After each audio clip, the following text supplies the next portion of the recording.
संसद भवन में आयोजित एनडीए संसदीय दल की बैठक में संसदीय दल के नेता प्रधानमंत्री नरेंद्र मोदी सहित दल के वरिष्ठ नेताओं द्वारा किए गए अभिनंदन के लिए भारतीय जनता पार्टी के राष्ट्रीय अध्यक्ष नितिन नवीन ने आभार व्यक्त किया है।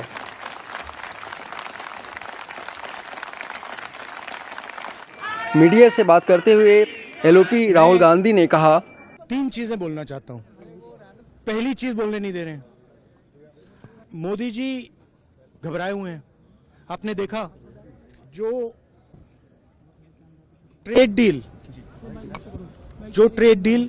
4 महीने से रुकी हुई थी 4 महीने से कुछ बदला नहीं। किसी न किसी कारण जो मैं जानता हूं नरेंद्र मोदी जानते हैं। नरेंद्र मोदी जी ने कल शाम उस डील को साइन कर दिया। नरेंद्र मोदी जी पर प्रेशर है, भयंकर प्रेशर है, और नरेंद्र मोदी जी का जो इमेज का गुब्बारा है, जो हजारों करोड़ रुपए लेकर बनाया गया था, वो फूट सकता है। इशू ये नारावाने की स्टेटमेंट नहीं है, ये साइड शो है, और वो भी जानते हैं, मैं भी जानता हूं।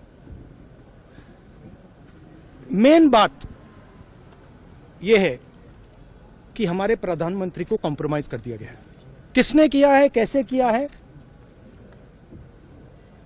यह हिंदुस्तान की जनता को सोचना है।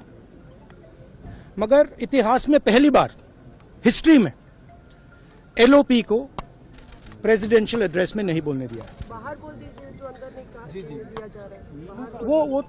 वो तो ऑटोमेटिकली होगा जी। बट ये आप समझिए, और हिंदुस्तान के जो किसान हैं, आप सब समझिए कि इस ट्रेड डील में आपकी मेहनत को, आपके खून पसीने को नरेंद्र मोदी जी ने बेच दिया है। और वो इसलिए बेचा है क्योंकि ये कॉम्प्रोमाइज्ड है। सिर्फ आपको नहीं बेचा है, देश को बेचा है। इसीलिए मुझे वहां नहीं बोलने देना है। नरेंद्र मोदी जी डरे हुए हैं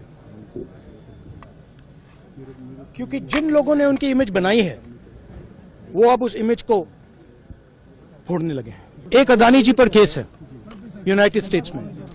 वो अदानी जी को टारगेट नहीं कर रहा है, वो नरेंद्र मोदी के फाइनेंशियल स्ट्रक्चर को टारगेट कर रहा है। एक वो है। दूसरा है एप्स्टाइन फाइल्स।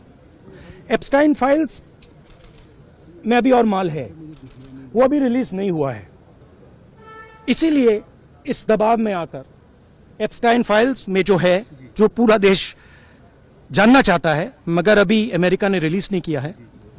और दूसरा जो अदानी जी पर केस है, जो एक्चुअली मोदी जी पर केस है, क्योंकि वो बीजेपी का फाइनेंशियल स्ट्रक्चर है, मोदी जी का फाइनेंशियल स्ट्रक्चर है। तो ये 2 प्रेशर पॉइंट्स हैं। और आप ये बात समझ लो, देश ये समझ ले कि प्रधानमंत्री कॉम्प्रोमाइज्ड है।